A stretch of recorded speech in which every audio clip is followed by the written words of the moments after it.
Welcome back, family and friends, gamers, and cat lovers. It has been a brutal week and a half for me at work. I've put in 60 hours at work last week, and I'm probably on pace to put in the same amount this week. So I haven't had a lot of time. So we're hoping to use today to make a short, easy video that requires a minimal amount of editing and just to fill the gap between now and when I release the Monster Hunter short story video that I've been working on. And I want to use this video to share some art from my past. And so why do I want to do that? Well, because as I list in the channel description, one of the things I want to do is, or that I like to do, is create memories. I want to make memories. I want to use YouTube to create memories. Well, I also want to use it to share memories. And a big part of my past, a lot of my memories are tied to art. I used to love to draw when I was younger, and I want to share that with everyone. I want to probably make more videos where I share some drawings that I've made and give a little bit of a backstory on them. So what sparked this idea is that in my upcoming Monster Hunter short story video that I'm working on, I'm having most, if not all, of the art in that video is being made by AI. And I'm actually having AI reimagine or synthesize one of my old drawings that I made from a long time ago. And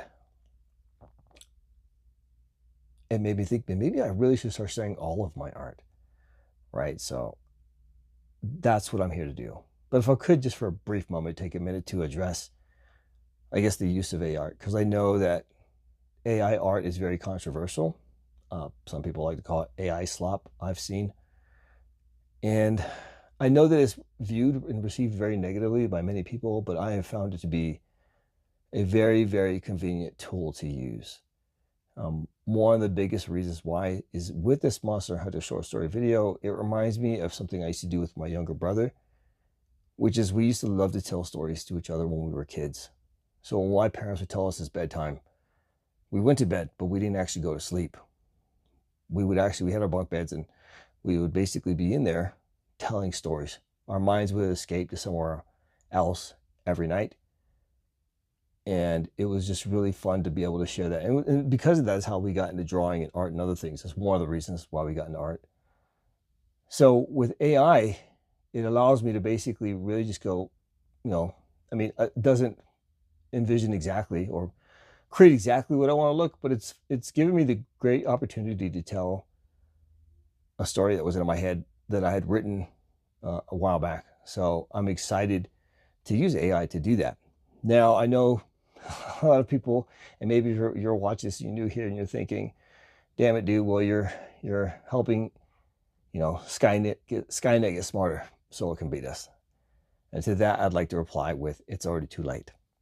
I'm at this point, we can only hope that John Connor is still alive wherever he is in the future, and that he somehow is on his way to getting T-1000 back here to save us all from everything. And if we actually watch Terminator, we still lose anyway.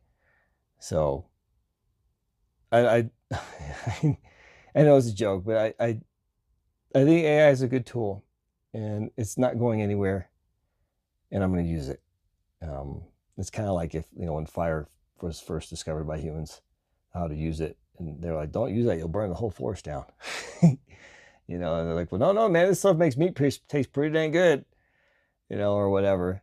Whatever. Now we can take hot baths. I don't know. But I'm pretty sure they did a lot of the horrible things with fire too. But anyway, that's everything in life, right?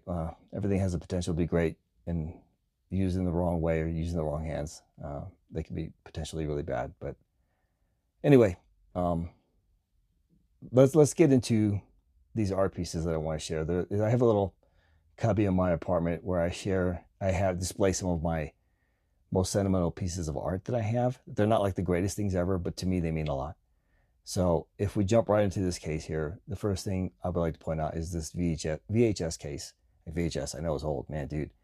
But when I was in high school, I took cinematography. I liked editing. I was learning to edit videos back then on those big old analog things that they had, big old analog machines. And in this VHS case is basically a compilation of all the music videos and things I made when I was in that class. And on the case is a drawing that I made. I drew this. A picture of Gogeta and Piccolo from Dragon Ball, one of the most influential cartoons in the world, probably. I mean, rest in peace, Akira Toriyama. You touched the whole world, you know, with your amazing art that you did here.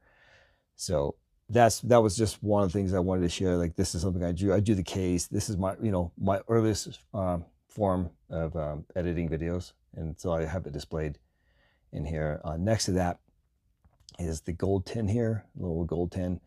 On that one, this is the only thing I've ever been professionally paid for art. I'm only responsible for the coffee beans and the actual little logo piece in there. I did that digitally, and I drew the coffee beans, and that's basically all I did right there.